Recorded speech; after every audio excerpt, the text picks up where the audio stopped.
Hey, architecture firm owners and emerging leaders. Get ready for unparalleled insight into the development of a world-class architecture firm and a worldwide organization driving the digital transformation of the design and construction industry. With Build Smart, the podcast that's changing how our profession operates.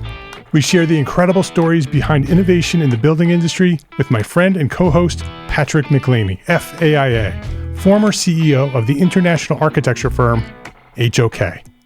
You know, Yamasaki's office or firm lasted during his lifetime. And when he passed away, I think that was the end of the Yamasaki office.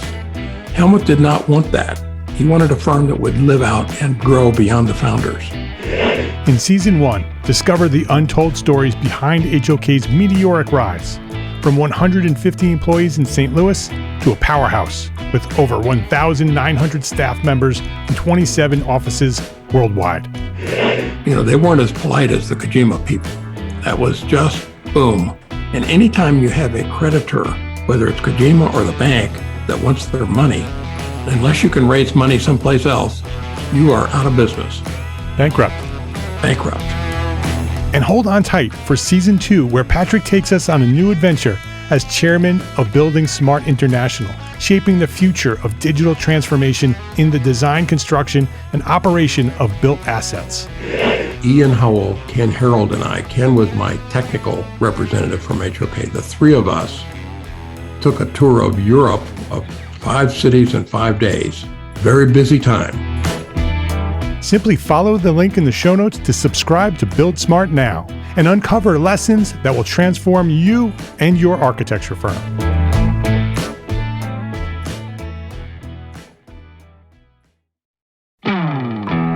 Hey, architecture firm owners and emerging leaders. Get ready for unparalleled insight into the development of a world-class architecture firm and a worldwide organization driving the digital transformation of the design and construction industry. With Build Smart, the podcast that's changing how our profession operates. We share the incredible stories behind innovation in the building industry with my friend and co-host, Patrick McLeamy, FAIA, former CEO of the international architecture firm, HOK. You know, Yamasaki's office or firm lasted during his lifetime.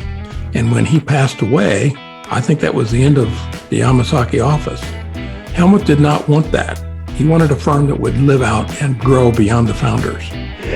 In Season 1, discover the untold stories behind HOK's meteoric rise, from 150 employees in St. Louis to a powerhouse with over 1,900 staff members and 27 offices worldwide. You know, they weren't as polite as the Kojima people. That was just boom. And anytime you have a creditor, whether it's Kojima or the bank, that wants their money, unless you can raise money someplace else, you are out of business. Bankrupt. And hold on tight for Season 2, where Patrick takes us on a new adventure as chairman of Building Smart International, shaping the future of digital transformation in the design, construction, and operation of built assets. Ian Howell, Ken Harold, and I, Ken was my technical representative from HOK. The three of us took a tour of Europe of 5 cities in 5 days. Very busy time. Simply follow the link in the show notes to subscribe to Build Smart now and uncover lessons that will transform you and your architecture firm.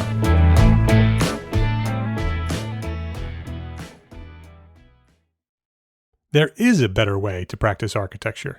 When you build a thriving business, you will then have the time and the financial resources to do your best work, to design the architecture that you want to design. We've built a powerful program of resources, training, and community for you, the small firm architect. We'll show you how to build a better business so you can be a better architect. EntreArchitect Academy. To learn more, visit the homepage at EntreArchitect.com. You are listening to EntreArchitect Podcast, and this is episode 181.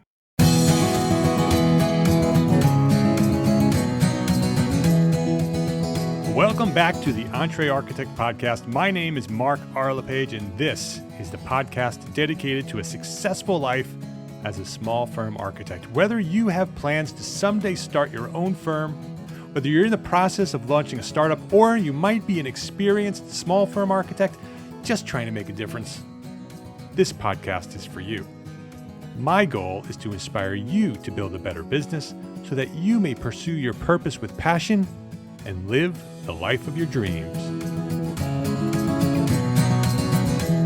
This week we have another episode from our podcast series called The Entrepreneur Architect, where I am inviting you to come to the show, you, the members of the EntreArchitect community, and I want to tell every one of your stories. I want you to be on the EntreArchitect podcast. So send me an email at podcast@entrearchitect.com and let us know that you want to be on the show. I want to share your story because we all have a story about how we were inspired to pursue this career in architecture, a story about the people who may have influenced us along the way, a story about how we became entrepreneur architects. This week, I have another great guest on the EntreArchitect podcast, Meghana Joshi, entrepreneur architect. This episode of EntreArchitect podcast is supported by our platform sponsors, FreshBooks, Core by BQE Software, and ARCAT. And I'm going to share more about these great companies later in the show, but before we get started here, just take a quick note to schedule some time later today, as soon as you're finished listening here, to go visit each one of them and let them know that you appreciate them for supporting us, the EntreArchitect community. Meghana Joshi, welcome to EntreArchitect podcast. Thank you, Mark, for having me. I heard podcasts from you for almost 2 years and never imagined that I would be here on the show. It's one of my goals right now. Oh, that's great. I love having you on the show. I can't wait to hear your story and to learn a little bit more about you. We've been connecting for a long time on social media, and so it's great to have you here on the show and meet you sort of in person. You know, when we do these, we can see each other on Skype, and so it's great to see you. So let me introduce you a little bit, let people know who you are. You are Meghana Joshi, and you are an architectural consultant from Irvine, California, and you have 6 of your architectural exams complete, almost there. One more to call yourself officially an architect.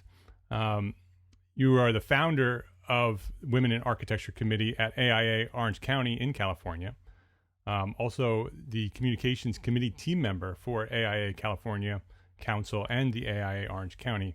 So very active in AIA. Your blogs are published at Equity in Design and the AIA Nationals I Look Up page, so you can check them out there. And we'll also link to those blogs in our show notes. Meghana moved to the U.S. when she was 22, the day after she wrote her finals for her undergraduate. And with a major in architecture and an employment permit, so you're ready to roll. Getting started in the U.S. wasn't too difficult, but sustaining sounds like wasn't too easy. You have a heavy emphasis on concrete construction. Your Indian education sort of left you undereducated in wood construction, which is like the main construction type here in the U.S. So what formed an hour-long study session and quiz now became everyday survival. Meghana has a Bachelors of Architecture from Karnatak University in India and a Masters of Architecture with an emphasis on green buildings from San Francisco Institute of Architecture. So that sort of gives you a snippet of who Meghana is. What I would love, Meghana, for you to do is sort of give us your origin story. Go back to where you discovered architecture, what inspired you to become an architect, to pursue this profession, and then tell us that story of your journey to this point where you are today. Okay. I grew up in a city called Bijapur in India. Bijapur is famous for Gol Gumbaz and other historic monuments. Everywhere you go, every corner you turn, there is a historic monument of architectural significance. You can't escape it. Going to school meant crossing the historic door at the fort, and playing with friends meant running around in the ruins of these buildings. My favorite activity as a kid was to make up a story about someone who lived in these buildings and imagine how life would have been for them. As I stepped into teenage, the influence of these buildings grew on me, and there was just layers and layers of information that they carried. I wanted to be an architect. I wanted to be that person who created something like this and left a story for the generations to come. I think I was 17 when I told my parents I wanted to be an architect. We don't have any architects in our family. I would have been the first one, first woman in architecture, man in architecture, whatever. Yeah. Big deal. Yeah. And it was also a time when everybody wanted to be a software engineer. It was the easiest way to come to US and make a career for yourself. Right. So it was a little odd for my parents that I wanted to be an architect, and but they were both professionals and they knew that it's not something you do for money. Your career is something you do for life and for your enjoyment. And they agreed. And even on the day of my counseling, my dad asked me, "This is your last chance. Do you want to be an architect? If not, you can go back to something else today." I told him, "No, I want to be an architect." He gave you one last out there. Yes, one last time. And our counselor told my dad, "Architecture is a princely course. It's not just the fees. You'll be having so many other expenses." But I'm glad my dad said yes, and he helped me through my education. And here I am. So do you remember what sort of where you learned what an architect was? Do you remember back when you discovered architecture? I mean, you said that you came from a place where architecture is everywhere. So did you sort of grow up knowing that there was such a thing as an architect, that somebody who designed those buildings? So it just sort of was always part of who you were. Yes, I always knew the architects of the historic buildings also. In fact, there was a tomb of the architect who designed these buildings, and we used to play there. And on the tomb, it was inscribed that he was the architect of such and such building. Right. So it was a part of his legacy, kind of immortalized him. I think that part was more fascinating to me than the contemporary architects and their work. Yeah. So how did you end up here in the U.S.? You were educated in India. What brought you to the United States? I got married. Okay. And I wanted to come to US, and always sort of my dream to come to US and have a practice here. And so you got married, you came to the U.S. So did your husband also sort of decide that there was, a reason to come to the U.S. and you sort of decided to establish your family here? Yeah, better chances and safer environment to raise the kids later. Yeah. Okay, great. So once you got to the U.S., what happened from there? The moment I landed, I thought I am an architect and I can start my practice right away. But it wasn't so. I got my first job. It was fairly easy to get a job, actually. I went to the interview and told them that I just graduated. So I started my first job as an intern, and it was fairly easy to get in. But then I go to work and everybody is talking about studs, wood construction, and the whole terminology is new to me. I don't get the words that they're talking about. I don't understand the construction details. So I went home and got me some books from Barnes and Nobles and started studying up. It was like relearning everything. Was that frightening when you sort of got your job? You're like, confident that you're going to roll in. You're well educated, and then all of a sudden everything is different. Was that upsetting? It was a little, not upsetting. It was more like a stepping stone to getting where I wanted to eventually. Yeah. Right. So you sort of just had to recalculate where you were and how you get to where you want to go. Yes. And then obviously the AREs and the IDP, and now it's called AXP. I didn't find out about ARE exams for the longest time after that. I didn't have any architect friends. It was just the people at work that I hung out with and asked questions. Yeah. And eventually when I talked to a licensed person, he told me that I need to take these exams. And he was the one who suggested that I need to join AIA, network with people my age and know more about what I need to do and get assimilated. Right. And I think that's how I started my journey with AIA also. So after I joined AIA, I got my degree evaluated. That was a story in itself, because after I moved, my parents had moved to a different city also. And when I wanted my degree evaluated, they wanted all these transcripts. They wanted syllabus of everything, every class I had taken. So my parents had to go back to that city, get everything, mail it to me, and I had to mail it here to the evaluation department, get my degree evaluated. I think that process took me about 4 to 6 months. Wow. Wow. But So it's a struggle. It's a yes, struggle it is. to come here and basically start over. Yes, I think these days it's easier because you have so much information on the internet, and there is so much networking also. Back then, this was in '99. Internet was there, but I don't think virtual networking was still not a big thing. Right. You couldn't find all the information you needed by using Google. Right. And all the social media wasn't there yet. And oh yeah. Yeah. So it was a big deal. Yeah. Must be much easier today. So you obviously had a goal of moving to the U.S. You had a goal of getting a job and becoming an architect. Do you have any other big goals that you have set forth and accomplished, and have something to share with us about a big goal that you've had? Licensure is still my number one goal. Yep. It's been ongoing for years and years now. So when was your last one? Because you said you're 6/7 of the way there, right? And so when was the last exam that you took? I think it was around 8 months ago. Okay. And so you're step by step getting there. So do you have a plan for that last one? Yes, I was supposed to take it in January, but there was a health scare with my husband, so I couldn't take it. And the next time I wanted to take it, I had to go to India. My mother had a heart attack. So it's like my test is jinxed. Yeah. So maybe third time is a charm, and this time I don't have to postpone or cancel my test, and I can just take it and be done. So do you have it scheduled? Yes. Do you know when you're going to take it? When is it, so we can all celebrate with you? It's in summer. Okay. I'm not telling the date. I'm not jinxing it this time. Okay, no problem. But when you achieve your goal, let us know on social media, and we'll have a big party. We'll do. Okay. That's the biggest goal, and the other goal is to stay involved in the profession. I know we all go to our jobs and connect with the people there, but I think architecture is not just about the job. We have to be a part of the profession and connect with things outside our workplace.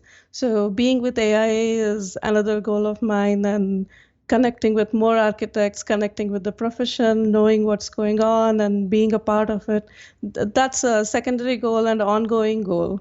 Yeah, it's very good. The AIA has so much to offer small firm architects and sole practitioners and people working their way up. There's sort of, especially in the small firm community, there's a big conversation going on how much the AIA does for the small firms. That a lot of small firm architects feel that they don't offer very much for us. And I disagree. I think there's a lot out there for the AIA. You just have to go find it. And like you said, you have to get involved. And you need to make a change. The only way it's going to make a change is to get in there and go do it yourself. And so I commend you for getting involved and being active with AIA. And obviously it's helped you get to where you are today. It is. It is really helpful. Actually, I wanted to share another thing. Yeah. There is a traveling Frank Lloyd Wright exhibit in the Bowers Museum close to us, and they have organized a few tours by architects as docents. And I will be one of the docents for August tours. And this was something I never had on my goals or my to-do list because I didn't even know an opportunity like this would come up. Yeah. So being in AIA, being a part of the profession helps you know such things and be a part of the conversation and the change. Yeah. So get involved, people. Let's take a quick break here to say thank you to our platform sponsors here at EntreArchitect, FreshBooks, Core by BQE Software, and ARCAT. FreshBooks makes it simple to send invoices, post your expenses automatically, track your time for the whole team by project, and get organized with reports, communication, and notifications. My favorite feature at FreshBooks is the automated invoice reminders. It's a simple feature, and I think sending invoices and getting paid is one of the biggest barriers to our success as entrepreneur architects. Who has the time, right? But if we don't send out those invoices, we don't get paid. FreshBooks makes it easy to send out invoices and get paid online with a click of a button. And when your client doesn't pay on time, FreshBooks will send them a friendly email reminder automatically through a simple system that you control. Sign up for a free 30-day unrestricted trial and get ready for the simplest way to be more productive, organized, and most importantly, get paid faster. Visit EntreArchitect.com/freshbooks to access FreshBooks for free for 30 days, and be sure to enter EntreArchitect in the How Did You Hear About Us section. One of the most often requested resources here at the EntreArchitect community is project management software. How do we keep our projects and our people organized while we grow as entrepreneur architects? Well, this podcast is sponsored by our friends, the AIA Advantage partner, BQE Software. They are the makers of ArchiOffice. But BQE just released a new product built just for us architects. It's called Core. You may have heard about it. BQE built Core in response to what we want in a project management software. BQE Core lets you practically run your office from a single platform. Time and expense tracking, project management, dashboards, reports, billing, and accounting are seamlessly integrated in an easy-to-use interface that will save you time, effort, and money. And listeners to this podcast, the EntreArchitect podcast, can get a free 15-day trial free for Core. Try it out at EntreArchitect.com/BQE. EntreArchitect.com/BQE.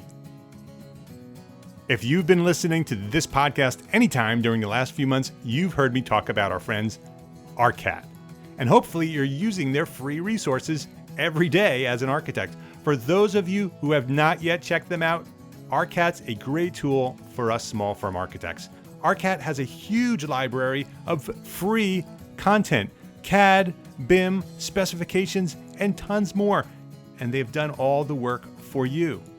If you need a spec, click over and download a CSI 3-part specification in multiple formats, any way you want it. And how about a CAD detail or a BIM object? They're there, all free, at the click of a mouse. It's super simple. ARCAT has tons of building products. Their content is there ready for you to use, and it's all completely free. And you don't even have to register to download it. Check it out at arcat.com. Have you tried out their newest free tool? It's called Charrette. Create a project, assign tasks, share and collaborate with colleagues and clients in real time. Pull content from the ARCAT database or from anywhere on the web and put it in Charrette. Keeps it organized in all one place. And guess what? Charrette is free too for the EntreArchitect community. Visit them at EntreArchitect.com/ARCAT, ARCAT, EntreArchitect.com/ARCAT, and click on the Charrette icon to check them out and let them know that EntreArchitect sent you. FreshBooks, Core by BQE Software, and ARCAT.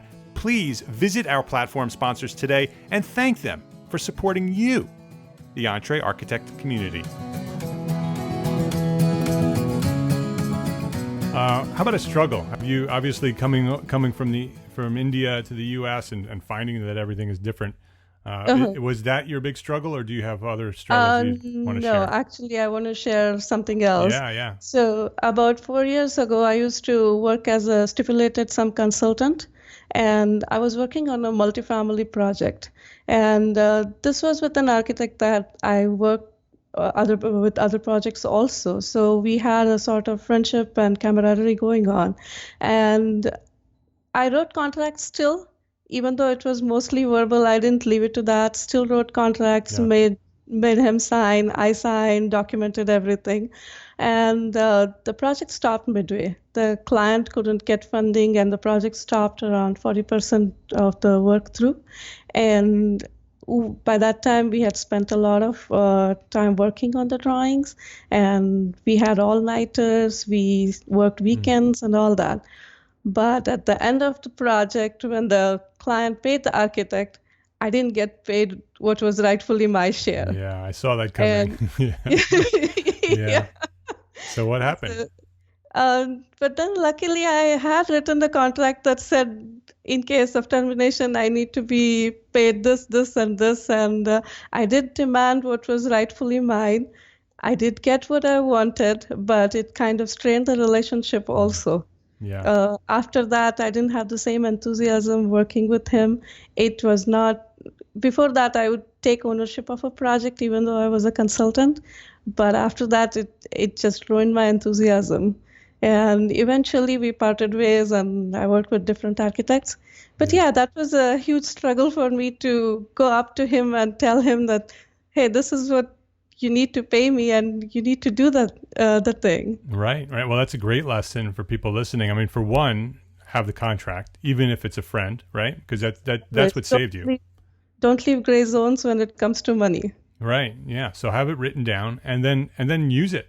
That if it happens, because that's really the struggle, right? Getting the contract is just smart. Acting on the contract when something like that happens, to actually go back to them and say, hey, I deserve to get paid here, and here's why, and here's the document that says why, and because that takes a lot of courage to have that conflict. Because I think a lot of architects, especially me, I don't like conflict. I don't like having that conversation. It's awkward. It's uncomfortable. But it's something that we have to do. We have to learn how to do that. So we need to value our services. If we don't value them, no one else will. Yeah, and I want to ask you. Do you feel that has given you more confidence and more strength to deal with it next time? Yes. That if it ever happens again, I write better contracts after that, and I talk about money upfront. Even if it's a friend, even if it's a person I worked with before, I just repeat my terms again and again so that there is no gray zone. There is nothing left unsaid. Yeah. I don't assume anymore. Yeah. I mean, because sometimes, when you go through struggle, then that's why I ask this question, is because it's not only about the struggle and the story about the struggle and how you went through it, but what it does to you as a person and an architect after it happens. It's something that you have now dealt with. It has given you more strength. It has built you up, and it allows you to become a stronger, more powerful person as you proceed. Yeah, and I think by sharing that story with others, I'm kind of telling everybody to learn a lesson from my experience and cover themselves. Yeah, and that's why I love this series that we're doing. We're bringing everybody from the community and just asking about your story and sharing these kind of struggles and what you did to get through them, because we're all dealing with those kind of struggles, right? We're all dealing with something similar to that, and this podcast and the Facebook group. We have an opportunity to share with each other how we've done things, and we all can benefit from that. So I appreciate you sharing that story. Was there a specific aha moment that you've had in your career where something sort of, this moment happened and everything sort of changed in the way you looked at things? Yes, it came in late in my career though. So when I was a young immigrant and a young mother, and worked in the architecture industry, I didn't really have many people to talk to and share what I go through. A lot of people that I hung out with didn't know that architecture doesn't end when you shut down your computer. It stays with you throughout the day. Yeah. And I couldn't really tell people that sometimes I put in extra hours, but that's a personal choice. But I then struggle with the work-life balance. Yep. And I just continued with that conflict for a long time, and then I read Rosa Shank's blog about missing 32%. Yeah. And I read through the stories of other women, and I read their conflicts about work-life balance, and that was my aha moment. Suddenly I realized that it was not a me problem, it was more of a us problem, us as in women in architecture problem. Yeah. So that helped me look at it with a new perspective. I don't look at it as my issue anymore. It's a collective issue, and I think that also inspired me to start the Women in Architecture Committee for AIA Orange County. So yeah, Rosa Shank's missing 32% had a huge influence in me. She not only enlightened me in what was going on and why it was going on, I think she also inspired me to be a part of the change, be a part of the solution. Yeah, Rosa is doing some great work and inspiring so many. Rosa is a good friend of mine. She's been on the show. We'll actually link up the show about missing 32% on the show notes. Really doing some great work and inspiring other people like you to continue that, to grow it and create your own committees at your own AIA chapters and elsewhere to make change, things happen. It helps a lot to know that it's not a it's not one person's issue. It helps to know that many women are going through the same. I really loved being a part of our Equity in Design series. Yeah, and from my point of view, yes, the mission and the movement is about women in architecture and equity, but there is so much to learn, man or woman, from the Equity in Design movement, and the blog and the things they're teaching there is about becoming a better person, becoming a stronger, more confident person, and claiming what's rightly yours, and making change, whether it's equity or any other change that you see needs to be done. It's an inspiring thing that Rosa's doing and you are doing. So I thank you for doing that. Thank you. So let's get into some quick questions. This is sort of the lightning round of the EntreArchitect series here. At what age did you become an architect?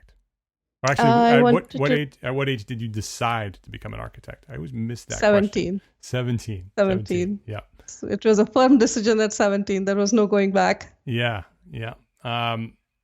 So what's your target market? What's the type of work that you typically work on? I don't have a set target market. I go with the flow. I go with interesting projects rather than a set market type. So far, I've worked with a lot of retail and multifamily. I don't know. In the future, I want to work on a skyscraper someday. Yeah. How about your fee when you're because you used to work freelance? You were talking about working freelance. When you were working freelance, were you doing stipulated sum, hourly, or percentage?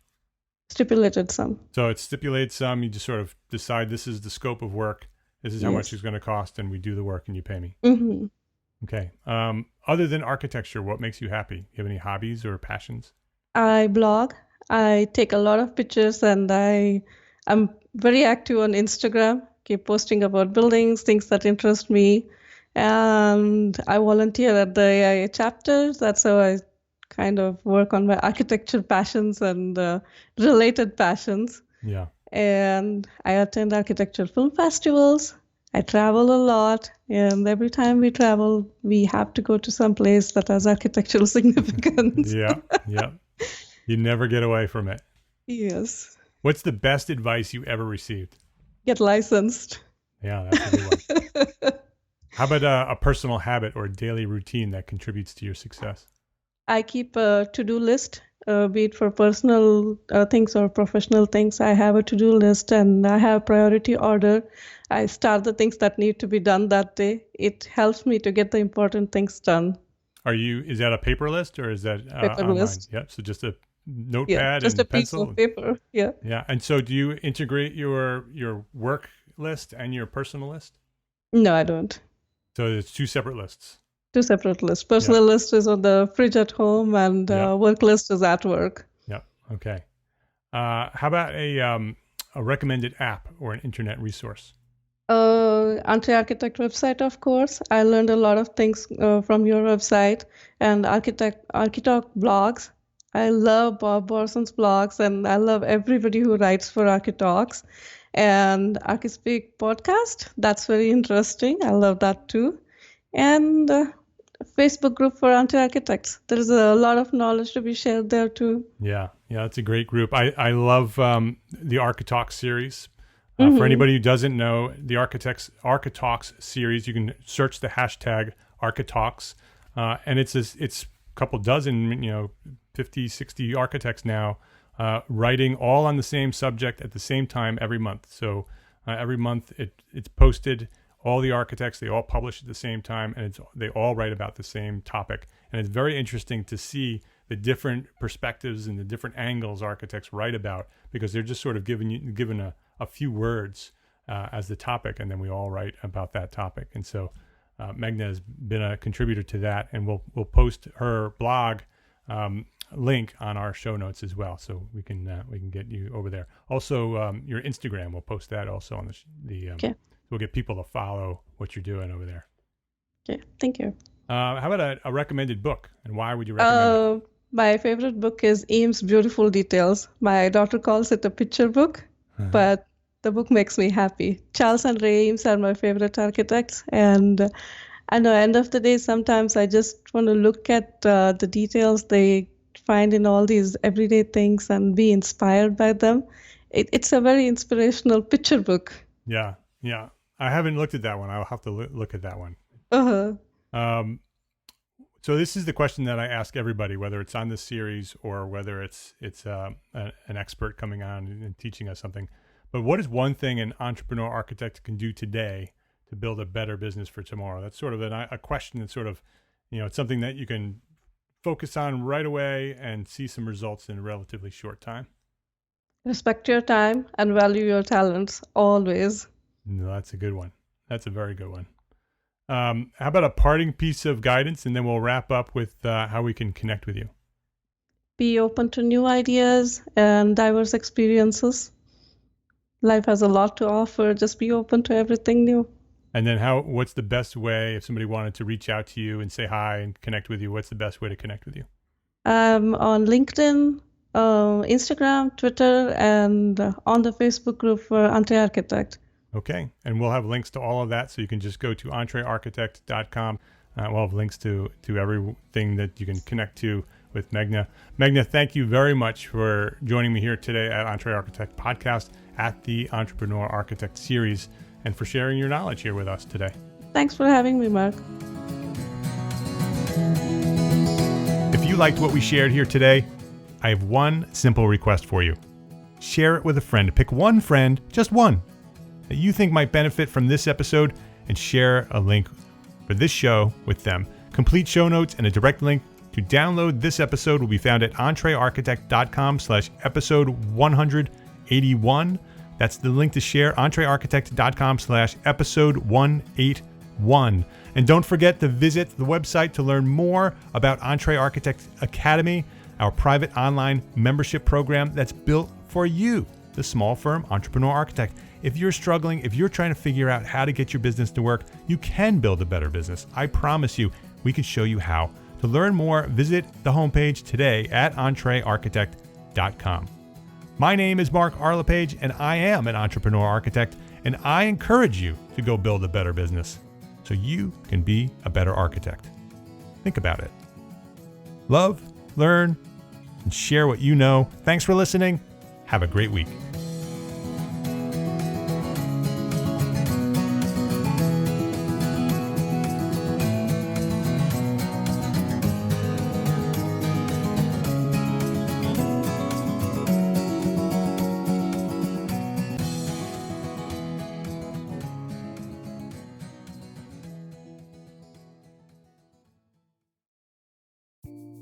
Imagine earning continuing education credits while doing exactly what you're doing right now.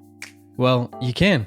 Gable Media has revolutionized the way you earn your continuing education credits with a groundbreaking approach. Forget running around town and scouring the internet for credit-worthy courses. Fulfill your CE requirements effortlessly by listening to engaging podcasts just like the one you're listening to now. Our podcasts are designed to educate, entertain, and inspire, all in a user-friendly environment. But wait, there's more. Architects, Gable Media is also approved as an AIA continuing education services provider. Upon completion, we handle everything, from reporting your hours directly to the AIA to storing your certificates in your personal Gable Media profile for your self-reporting needs. So follow the link in the show notes and start earning your credits in the most innovative and entertaining way possible with Gable Media. Attention architects and creative minds, get ready to supercharge your brand with Build Your Brand, the podcast that's unlocking the secrets of branding success for creatives.